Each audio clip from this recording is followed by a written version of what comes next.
నమస్తే, welcome to 99 TV. Posani Krishna Murali ఏం చెప్పాడు? రిమాండ్ రిపోర్ట్లో పోలీసులు ఏం రాశారు? ఎలాంటి కన్ఫెషన్ ఆయన ఇచ్చారు? అసలు ఆయన మీద చేసిన అభియోగం ఏంటి?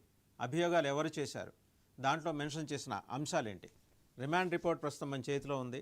దాంట్లో ఆయన కన్ఫెషన్స్ కొన్నిటికేమో తడబడ్డారు, కొన్నిటికి నేను చెప్పనన్నారు, కొన్నిటికి నాకు గుర్తులేదన్నారు, మరికొన్నిటికి ఎస్ తప్పు చేశాను రాజా, ఇదే లాంగ్వేజ్ ఆయన వాడింది. తప్పు చేశాను రాజా, నేను అలా మాట్లాడకుండా ఉండాల్సింది.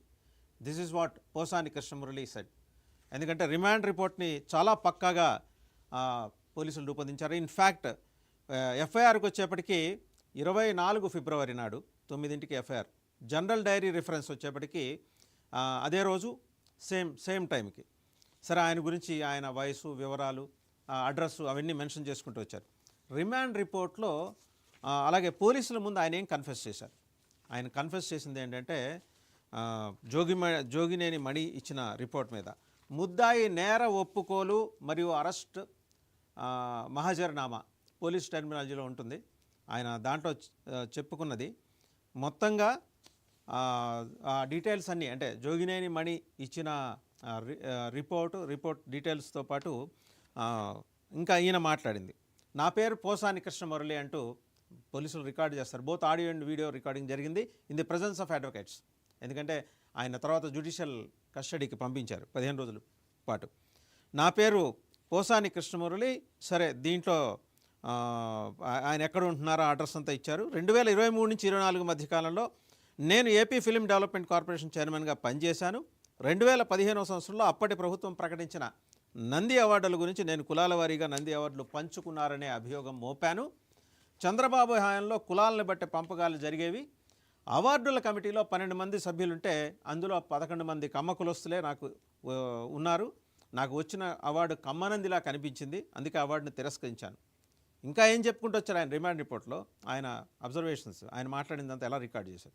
నా వీడియోలు సోషల్ మీడియా మాధ్యమాలైన ఫేస్బుక్, ట్విట్టర్, ఇన్స్టాగ్రామ్, యూట్యూబ్లో కొన్ని వీడియోలు, అందులో నేను కమ్మ కులాన్ని కించపరిచే విధంగా మరియు నంది అవార్డును అవమానించే విధంగా మాట్లాడాను కన్ఫెస్ చేశారు పోసాని కృష్ణమురళి. అలాగే ఆ వీడియోలో నేను కొన్ని ప్రత్యేక కులాలపై అవమానకరమైన వ్యాఖ్యలు చేసినట్టు ఉన్నది నిజమే, ఒప్పుకుంటున్నాడు ఆయన. సినిమా పరిశ్రమను కొన్ని ప్రభావశీల సమూహాలు, కాంపౌండ్స్ ఆధిపత్యం చలాయిస్తున్నాయంటూ చెప్పాను. ముఖ్యంగా కమ్మ మరియు కాపు కులాల ఆధిపత్యం ఉందని, అంతేకాక ఆంధ్రప్రదేశ్ ప్రభుత్వం ఇచ్చే ప్రతిష్టాత్మక నంది అవార్డును ఇది కమ్మ అవార్డు అయిందని, తాను అందుకోబోయిన ఉత్తమ సహాయ నటుడు అవార్డును తాను తిరస్కరించానని టెంపర్ చిత్రానికి ఆయన ఇచ్చారు. అది అలాగే నంది అవార్డుల ఎంపిక ప్రక్రియతో పాటు కమిటీ సభ్యులపై వివాదాస్పద వ్యాఖ్యలు చేశానని కూడా పోసాని కృష్ణమురళి అందులో కన్ఫెస్ చేశారు. మొత్తం 12 మంది కమిటీ సభ్యులుంటే 11 మంది కమ్మ కులానికి చెందిన వారేనని అన్నాను. కులపరమైన చిచ్చు పెడుతూ మాట్లాడాను. He has confessed. కుల వర్గ వైషమ్యాలు రెచ్చగొట్టే విధంగా పోసాని కృష్ణమురళి మాట్లాడారని పోలీసులు అభియోగం మోపటమే కాదు, ఆయన కన్ఫెస్ చేశారు కూడా. అందులో వారి ముందు ఎస్పీ ముందర కన్ఫెస్ చేశారు. ఈ ప్రకటనల వల్ల సినీ అభిమానులు, రాజకీయ వర్గాలు మరియు కులాల మధ్య విభేదాలు తలెత్తే విధంగా వ్యాఖ్యానించాను.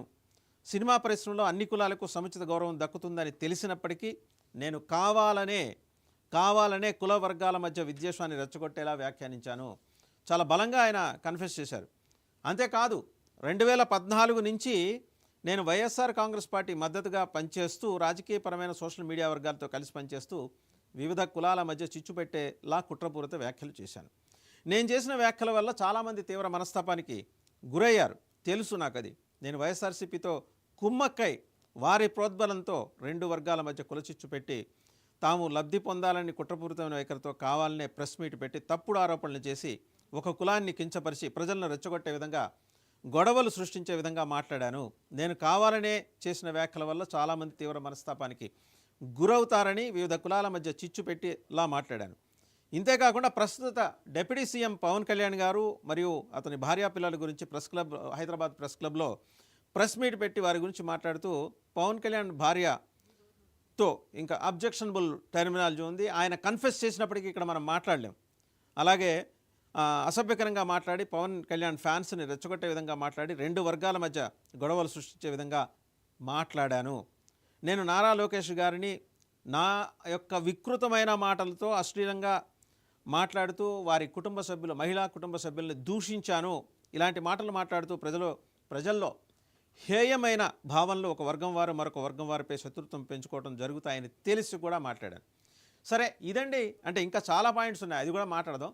అసలు ఈయన కోసం మరి జగన్మోహన్ రెడ్డి గారు ప్రత్యేకంగా పంపించిన పొన్నవోలు సుధాకర్ రెడ్డి గారు పోలీస్ స్టేషన్లో పోలీసుల్ని కలిసిన తర్వాత ఏం మాట్లాడారో ఒకసారి చూద్దాం.